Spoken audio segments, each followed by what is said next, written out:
Hey guys, it's Wednesday in Pigeon Forge, and we're gonna go out looking for some breakfast. Dad got me up at 5 o'clock this morning. I'm not really sure why. I didn't get you up. I just woke up at 5. I can't. Yeah, when you wake up at 5 and turn the lights on, turn on your music on, it's kind of hard not to wake up. Anyway, we got up at like 5 this morning, and it was already dark, and food places don't open until 7. And it rained last night, so the bikes are soaking wet.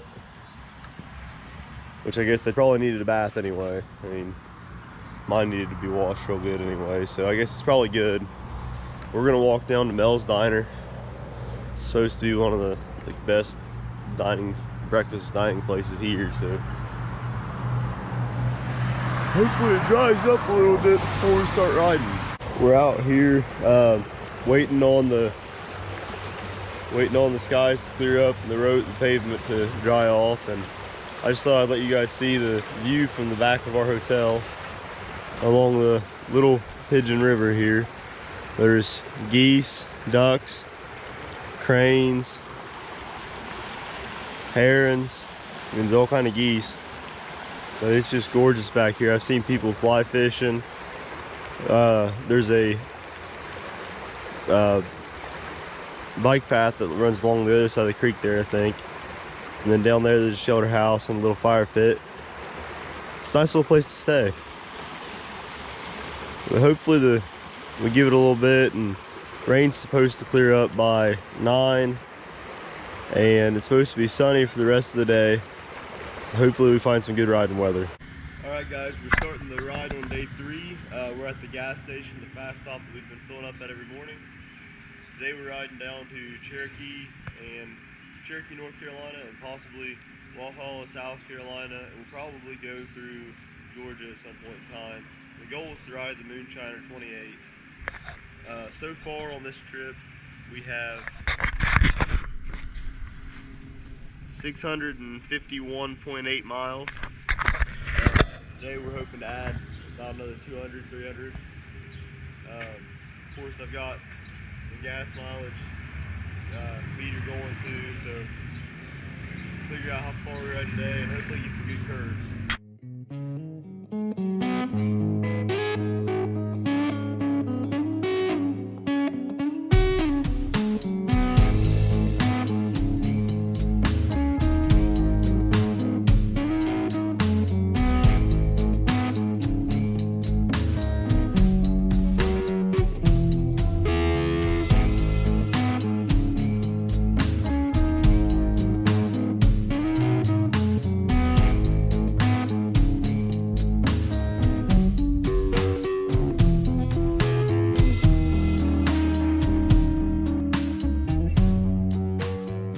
Hey guys, we're on the road to Cherokee from Pigeon Forge on, I think it's state route or US 441, one of the two.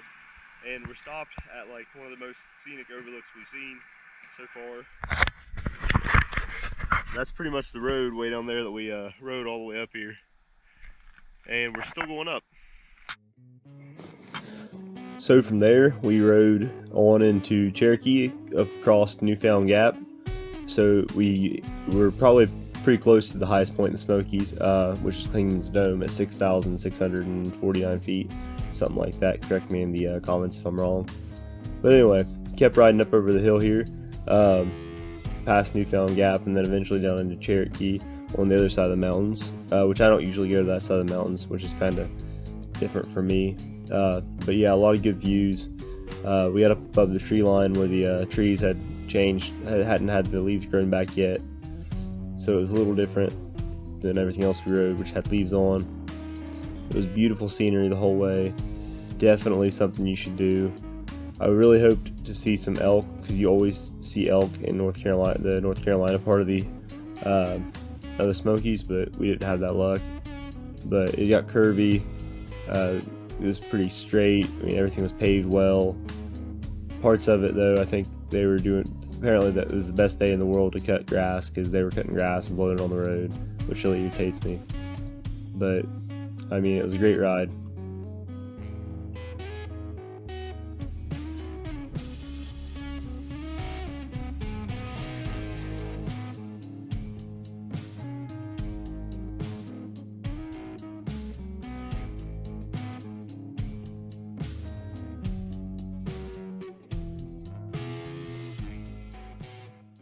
We just pulled into Cherokee, just came down off the hill, off the mountain rather. And we're trying to figure out how to get from here to the Moonshiner.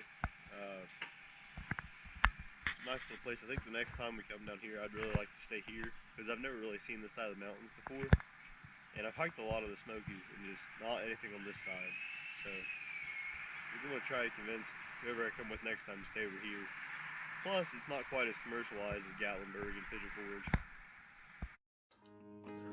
If you're going to ride to the mountains, you want to make sure that you're bringing extra clothes. Anywhere you go, make sure you're bringing layers. So that you can see, we're always riding in jackets and chaps and helmets and gloves. I actually brought 2 pairs of gloves on the trip. I brought a pair of summer gloves and a pair of winter gloves. I usually wore the winter gloves in the mornings because we get up and ride at like 7 or 8 in the morning and it'd be kind of cold, especially if you got up high into the mountains. And then around midday I ended up putting on my summer gloves. The jackets were really nice. You don't think about it, but up in the mountains it's about 10 degrees cooler. So we rode with the jackets most of the time. I think the only day we actually ended up taking the jackets off was on the day we rode home. We took our jackets off somewhere around Lexington, Kentucky, because it finally broke like 70 degrees. But the rest of the whole trip we were riding jackets, wearing jackets, boots, leathers, or leather chaps. I always wear a full face helmet. Dad doesn't. I do because it blocks the wind a lot better. Right now we're riding over Glendale Lake. That's the lake you see off to the side. It's a beautiful lake. I mean, everywhere on this is North Carolina 107. But everywhere on this road was just gorgeous. We're riding down to Moonshiner 28. I'll tell you about that in a little bit after I get done talking here in a minute. But if you notice here in a second, there's going to be a mower off to the side, on the left side of the road. And apparently it is not illegal to mow grass into the road in North Carolina. We didn't know that. We found that out because it was a rainy day and it was like the best day in the world to mow grass in North Carolina. And it really, really irritated us because we don't like that. In Ohio, it's illegal because it's dangerous for motorcycles. But anyway, this is 107 down to Moonshiner 28.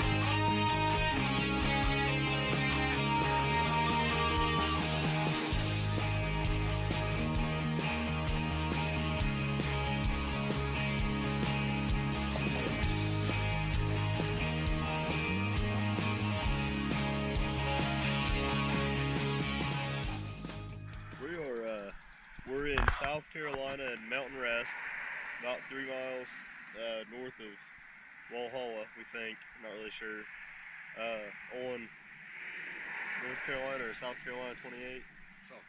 South Carolina 28, also known as Moonshiners 28. So we're going to ride it for 100 miles north through South Carolina, Georgia, and North Carolina, and hopefully back into Tennessee.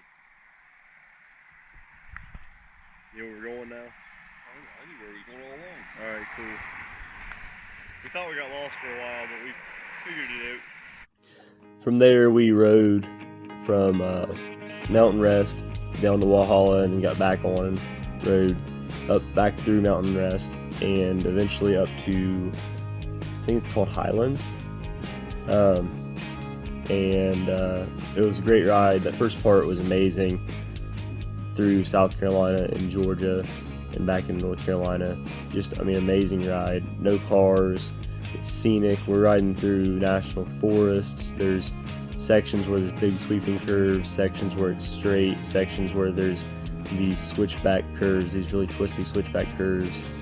And there's gorgeous, gorgeous waterfalls along the route. I mean, the first section is beautiful, and then we got lost. So that was fun.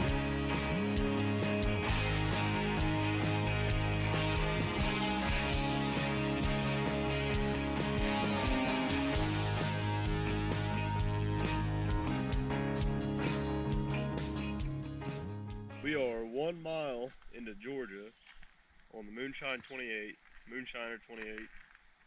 and we stopped because we got stuck behind a car, Honda Civic, driving like 25 miles an hour the whole way.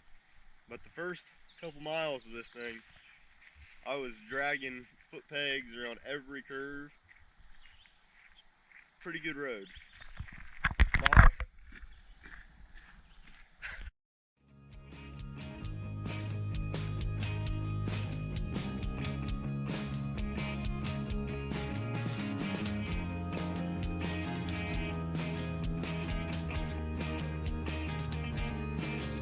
This next section of road was probably some of the curviest road we had rode on, despite the dragon, aside from the dragon.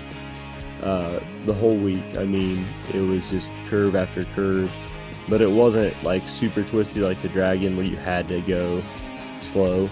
I mean, you could get up some speed, brake in the curves. I mean, it was just amazing riding. Everything was curvy. There was no traffic. I mean, it was just a great ride until we got to about Highlands, and that's when it started kind of getting a little less fun. And we got lost, so there's that.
So if you notice, right through here is where we get lost. It says 64 west or 64 east, and we take 64 east, and that's where everything kind of went wrong.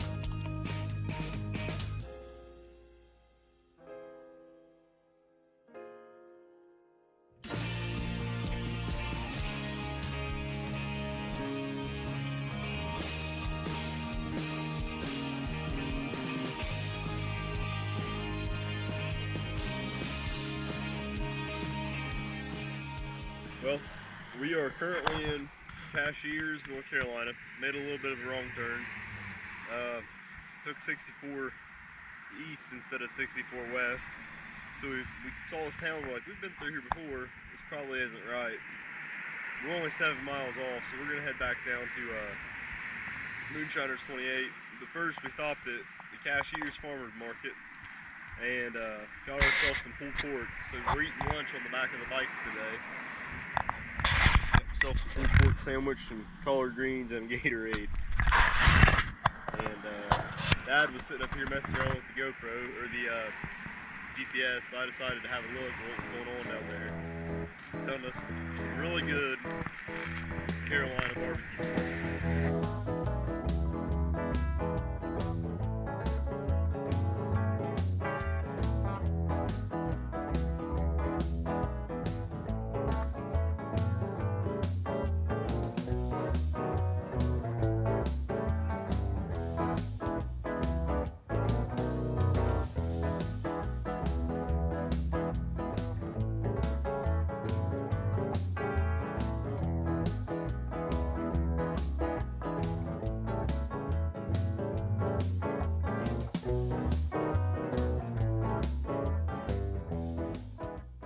We're back on Moonshiners 28.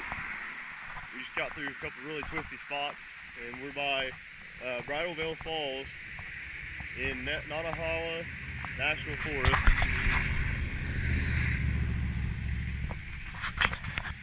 And we were really hoping that the road would be open over there so we could ride the bikes under it, but it doesn't look like it is today. But I'm gonna walk under it anyway, even though it's deemed unsafe for travel.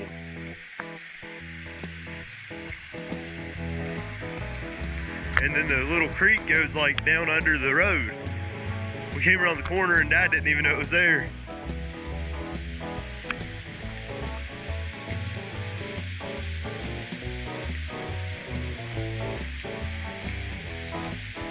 pretty cool.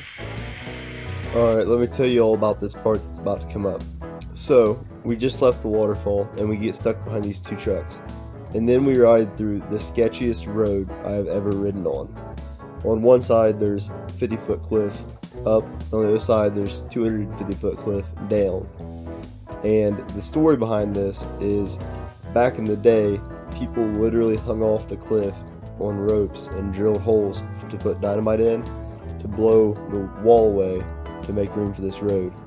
Back in the day, moonshiners used to come flying around these corners, running away from the wall, just on gravel. I mean, it didn't get paved until after Prohibition, after the 30s, after the Great Depression. And I mean, I can't imagine doing that on gravel. On the bike, it was pretty sketchy anyway. And I'm just glad those trucks were in front of us, because Dad would have been flying around those corners. I mean, there's nothing stopping you if you go off the shoulder, because there is no shoulder. There's a wall and a guardrail. But after that, it kind of opened up into farmland, which was nice because we got to see a little more view than just the mountains. And we had a great ride the rest of the day. It was probably, like I said, the most beautiful scenic ride we rode the entire day, the entire week. It was way more scenic than the Dragon. It was almost as beautiful as Foothills Parkway, and there was a variety of different roads and different curves, different areas between the city and the farmlands and the mountains. It was a great ride.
So we did end up finishing Moonshiner 28. I can't remember what time we finished it, but it was a great ride. And then we rode the tail of the Dragon again, backwards, back up to the lower end of the Foothills Parkway, and rode that back up into Townsend, and then rode through Wares Valley, back to the back to the hotel. I mean, it was a great day of riding. I think we ended up riding like somewhere around 400 to 450 miles, just through 4 different states, putting in the miles and curves. We didn't ride an interstate the entire time we rode, or the entire time we were on this trip, although we did hit a couple 4 lanes, in a couple places where there's 3 lanes because there's a passing lane for trucks. Unfortunately, the GoPro died before I could finish filming the day, so we got a little bit. It died halfway through the Dragon, so we got a little bit of the Dragon, which you saw in footage from yesterday actually, because it was on Dad's. I hope you like this. The Devil's Triangle's up next. Thanks for watching. Have a great day.